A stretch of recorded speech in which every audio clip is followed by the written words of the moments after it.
Hello and welcome back to the shed. So today I'm going to just go through some simple rules when going on a health and fitness journey. So when you're trying to improve your health and fitness, and now is a good time because it's currently January and the start of January, where we all obviously create New Year's resolutions saying this is the year, and being that it's the year 2021 and it's COVID and it's not that easy, I thought if I chuck some simple rules at you, these might help you to make some improvements. So it's as simple as that really. It's just things for you to follow along with, or things for you to take, whatever you want to take out of it, and then sack the rest of them, whatever works for you.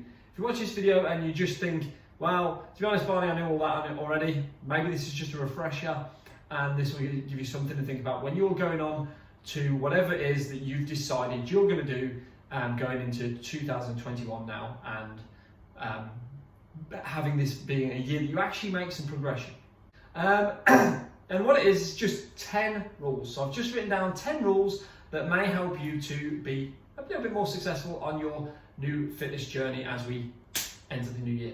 So, first one's first. Eat real food, eat slowly, and eat less.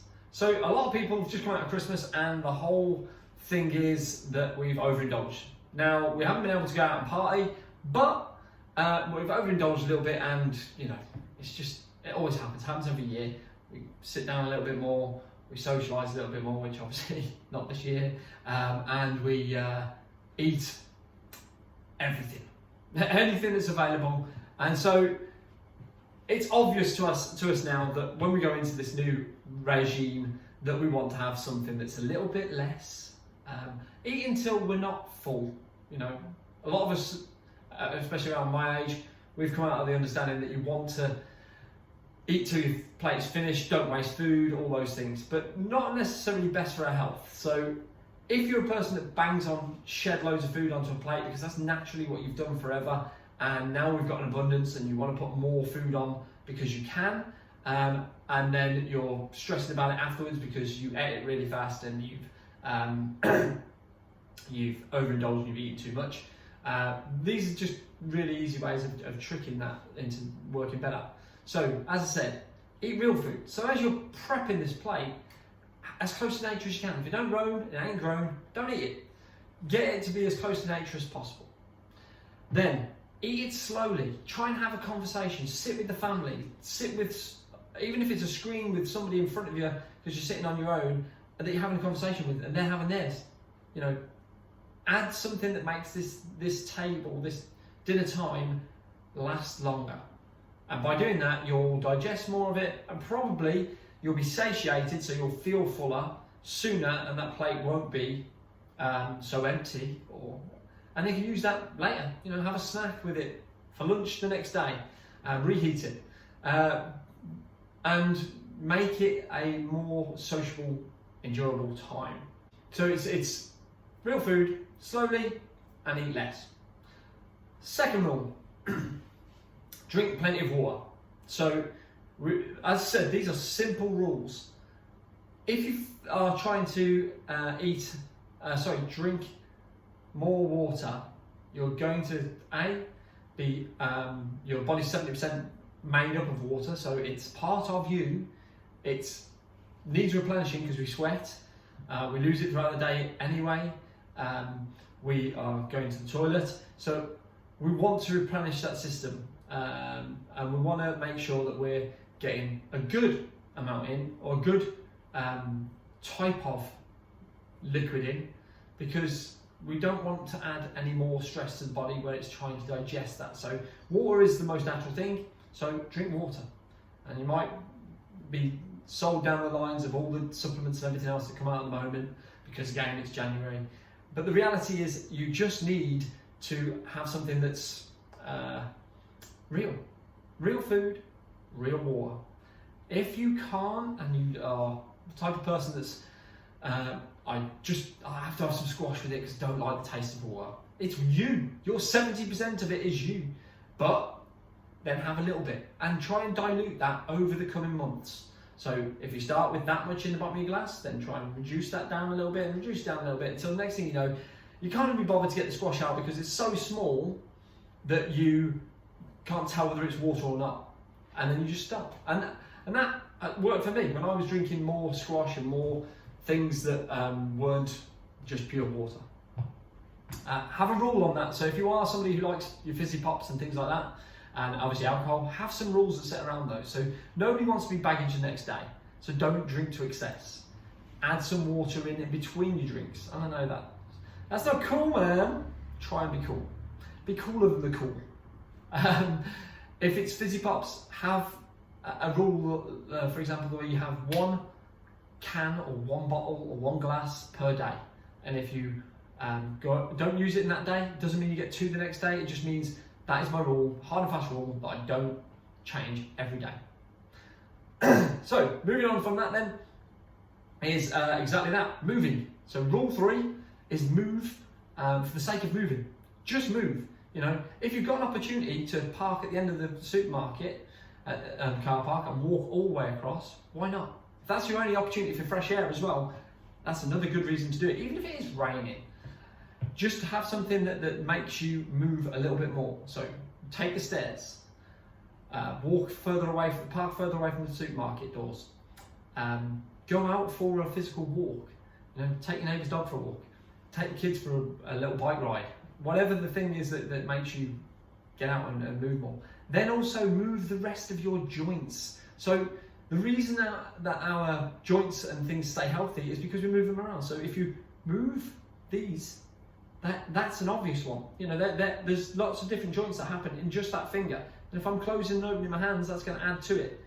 Then if I'm bending my wrists, that's going to add to the lubricant and the flexibility of that wrist. If I'm then moving my elbow, look at how many joints we've already gone in and round and what they can do. Discover what it is that all these joints and things can move and how they move, and then do those movements. So it can be sun salutations, it could be I do squats, press-ups, pull-ups, it could be, you know, I just run up and down the stairs, but I then lie down, stand up, you know, you do burpees. Burpees covers a whole range of movements that you do. And it doesn't have to be strenuous, it just means move. So some days you want a strenuous day where you do a primal session and you drop down to the ground into the mud and you crawl and you run and you sprint and you jump and you lunge and you squat and you know, all those things. And then other days it could be just sun salutations, a little bit of yoga, or just a morning routine where you're doing a little bit of movement to loosen up all the joints and lubricate.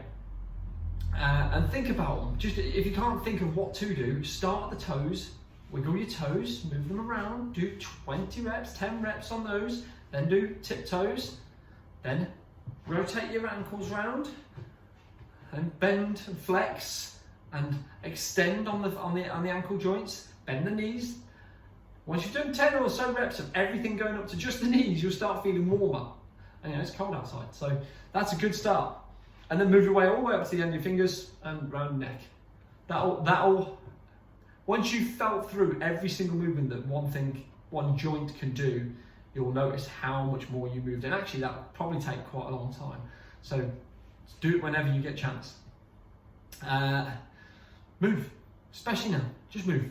Get blood circulating, get rid of stress hormones that are just bubbling up inside you. Like I say, my day this morning was stressful, and by going out and just doing something and actually attacking some of the problems I had head on and moving around, I've actually feel a lot better about it. Next rule then is breathe consciously. Just have a conscious time where you're paying attention to your breath. So far we've gone through eating, drinking, moving and breathing. Very simple tools. Breathing, I love the saying, you've got 5 weeks without food, 5 days without water, 5 minutes without air. That's how important breathing is. So if we're focusing on our breathing, we want to try and make sure that the breathing efficiency we're trying to do is a good thing and we're paying attention to it. Just a little bit of consciousness. So that could be you're doing a Wim Hof method and you're spending 20 minutes on your breathing. You're doing the box breathing method. You're doing a CO2 tolerance test. You're going through the breathing gears. You could be just paying attention to your breathing. Just, okay, I can feel my lungs are fully open. I can feel my diaphragm is pushed down. I'm letting it all go, and I've just taken all the breath out of my lungs. I've pushed that all the way down. I've took a massive breath again, taking it all out. Now there I was breathing in through my nose and out through my mouth. I could pay a bit more attention. It could be all nose. And there's loads of science to say about how nasal breathing is one of the best things to do. It's become very popular recently, which is great. And so more knowledge and more techniques are coming out. But really, just be conscious about it. Just pay attention to it, learn a little bit about it, find out what box breathing is, find out who Wim Hof is, do those things that make you conscious and create a better habit, a better routine. And perhaps do that, set it into a routine. So for me, as I'm about to go to sleep, I always do box breathing. So I'll do 10, maybe 8 rounds of box breathing. I'll do this with my son as well when I'm putting him to bed. He's 11, but when we're going to bed, we have a nice moment where me and him spend some time box breathing together, have a little wrestle first, we have a little play, whatever it is, and then we sit quietly and do some box breathing, and he settles so much easier. I fall asleep so much easier. I've got a sleep app, and when I'm about to go to sleep, I look at my sleep app and it tells me I took 8 minutes. That's my average, 8 minutes to fall asleep. 8 minutes is not a long time, and that's partly down to the fact that I do a box breathing routine just before I go to sleep. So yeah, create a routine, any routine, just pay attention to your breathing. Rule number 5, sleep. So I just mentioned sleep there. So sleeping and having a night routine, we all think about a morning routine. It's an easier one to think about. So you get up, brush your teeth, you go to the toilet, you get your lunch ready for work or whatever the thing is you're doing.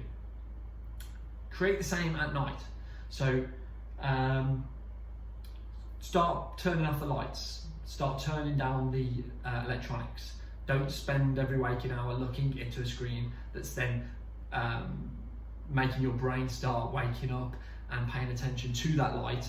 And it thinks you're telling it that we need to be responsive, we need to be action. So it's going to stay that way until you've spent more time trying to fall asleep.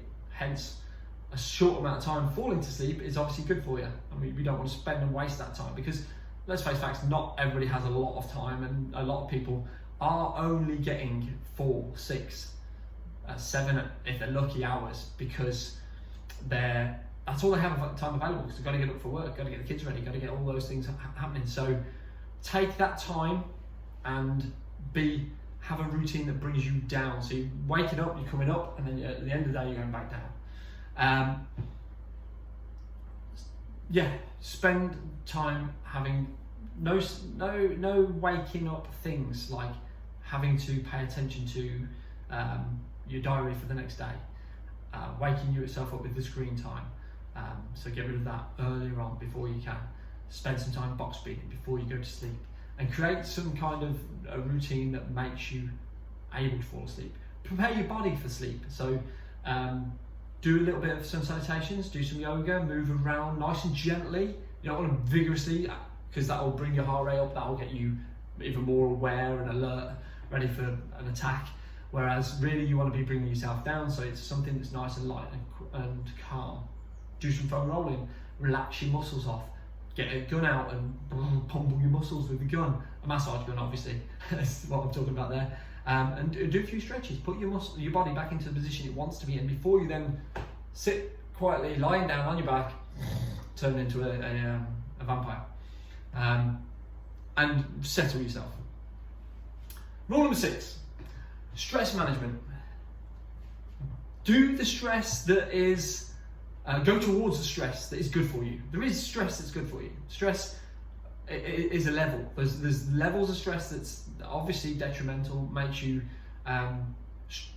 release chemicals into your body that you then get into a depressive state or an anxious state or a alert state where you're ready for attack. Now, when we were cave men and women, that was an important part, releasing those chemicals into our bodies, because you didn't know if you was under attack by an animal or tribe from the locals that were going to then take or kill, maim, whatever. It was important.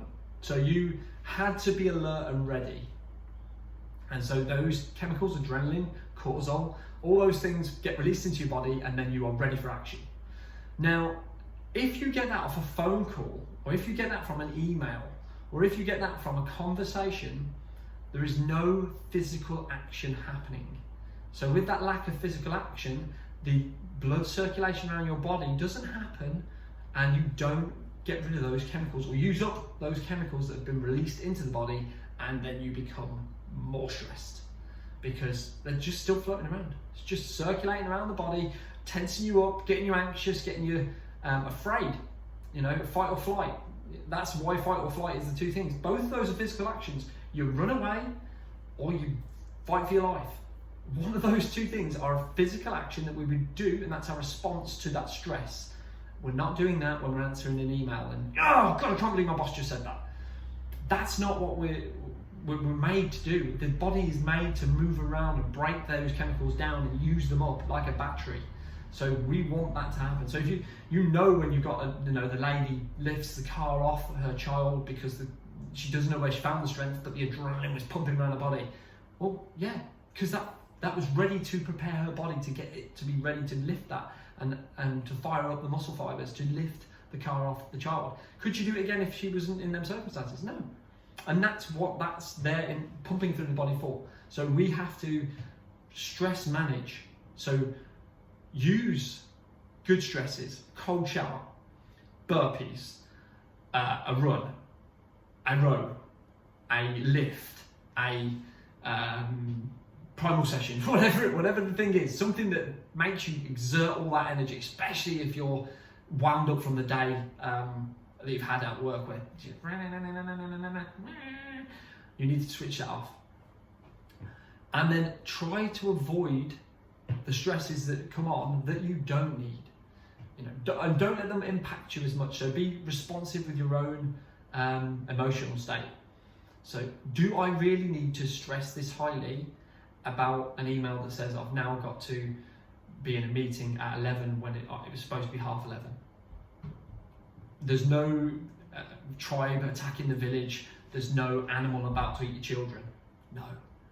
You don't need to be that emotionally reactive to that state. And if you do get emotionally reactive to that state, use the tools from rule 1 to 5 that we had before that to make that easier to be better responsive. The rules are all written down in the comments section, by the way. And yeah, avoid them. If you recognise or start recognising the things that do put you in a heightened state of emotional state, and you can avoid them, then do things to avoid them. If it is you don't want to confront your boss about the things that he constantly does that wind you up, then actually you have to face the music and say, well, I'm going to stress about this for a month of constantly every day him doing this to me or her doing this to me, or I can attack that now and have that confrontation I don't want to have and just explain my point of view. It doesn't mean you have to go in there as being an arse. You just go in there with a conversation where you say, this is my work amount, you're giving me this, and it makes me this. Is there anything we can do about it? Or even better, come up with a solution to that problem. I could do it better if I do the X, Y, Z. And then you've already fixed it. They don't have to do anything. Go into any circumstances with a solution, and then people will respond so much better. Rule 7, lift or strain quite often. Now, we don't have to strain that often. I talked about it earlier when I said about move. You don't have to strain every single day. You don't have to strain for 3 or 4 hours in the gym 3 days a week. Strain quite often. 2 times a week where you lift heavy, you strain a lot, and then some cardiovascular activity, and then some easy activity is enough. If you're just a healthy living, that's enough. To make improvements in the state of play of our body, so the fact that we've stored some fat, that is enough. You don't need to do so much that you explode. Now, if you want some athletic performance, then yes, you do need to add more and more of that strain to your game, but you have to add it progressively. You have to add it the right amounts, because otherwise, by just pounding and pounding and pounding, you're probably training lots rather than training smart. And hold my hand up. I love that shit. It's exactly what I do. Hold my hand up next to that Primal logo. I love to strain my body. I love to push that hard, but I've done it for years. So I'm better prepared for it because of the fact that I've constantly done it. It doesn't mean I don't do it right. I do it right every single time. It just means that I do it often and I'm conditioned. So my amount of success value from that is probably 80%. There's 20% of that is wasted mileage or wasted effort because I just hit it. But if I have a good why, then it doesn't matter. So if my why is that I'm stressed and I need to release that stress, well, I'm getting something out of it. It's not a wasted part of that journey. But for health and fitness benefits, just making us a little bit better, don't need to strain that often. But do strain at least once, twice a week. Create healthy relationships. So along the same lines of having the confrontation with your boss, healthy relationship is it's good to communicate. Communication is key to everything. Having people around you that help your progression. Constantly spouting your own whinging words to the person who also whinges doesn't help your progression. So if they're backing you up on your, I can't go for a run because it's raining. Yeah, no, me too, mate. I can't do that because I wouldn't go in that rain. Yeah, let's all gang together and moan about how it's raining. COVID, the government, Brexit. We have to move away from those things that are not healthy. So surround yourself, and now's easy because now everybody wants to be healthier. So pick those people. Go, right, you're my partner, you're my buddy, me and you are going to do this together. And when they let you down, you be their rock. You push them forwards. And then when you need it, they push you forwards. And don't be just the giver, be the taker. Have some kind of equal balance on this.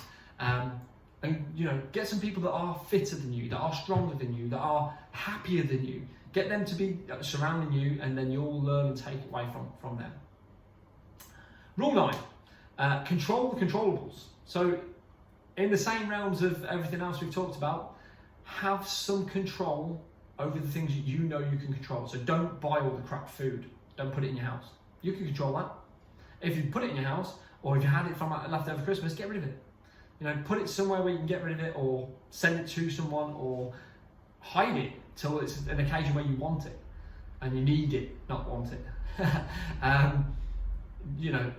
Anything that's going to make the life and the progress successful, then that's the things you use. Not just fancy this being easier. I'm not going to bother. Control the controllables. Have a time period where you do get in a cold shower. I'm going to go to that cold shower. I'm always going to go to the primal session on a Tuesday night virtually at the moment. So virtual sessions on a weeknight and on a weekend morning. I'm going to make sure that Saturdays, Mondays, Wednesdays, those are the days I train. That is what's going to happen. I'm going to control those. I'm going to make those non-negotiable things. So that was really rule 10. So 9 and 10 are the same. Control the things you can control. Get rid of the food, and try not to worry about the things you can't control. So if we have got COVID. COVID's a thing right now. You cannot control it. You cannot fix it. There's nothing you can do about it. But you can control what time you go out to do things. You can control whether or not you stress out about going to the supermarket by ordering online and having it delivered to you. We have the technology. So control those things. And then rule 10, as I said, non-negotiables. I always train on Saturday, Monday, Wednesday.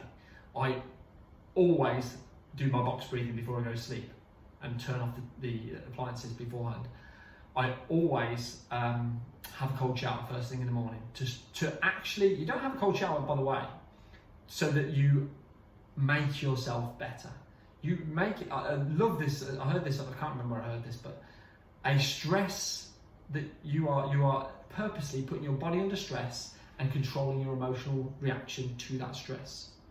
So again, if you can have a cold shower first thing in the morning, most of the other stresses that come along, not so bad. Getting in a cold shower or doing a set of burpees or whatever the thing is that you're stressing on purpose so that the other stresses don't become so hard.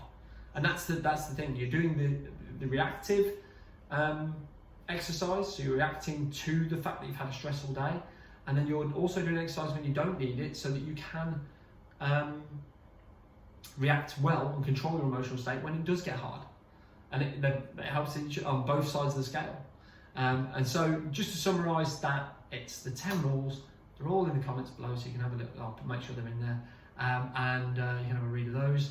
And we're just trying to make plans and patterns so that we have a better healthy routine and a better healthy habits and things around us that's going to make us progress better and get to the point of where we're making some kind of progress rather than going backwards or standing still. If you like this, don't forget to like and subscribe and do all the other good stuff, and see you at one of the classes or online or one of the programs that we're writing now for training at home, or one of our events. Lots of things going on. Right, see you lovely, bye.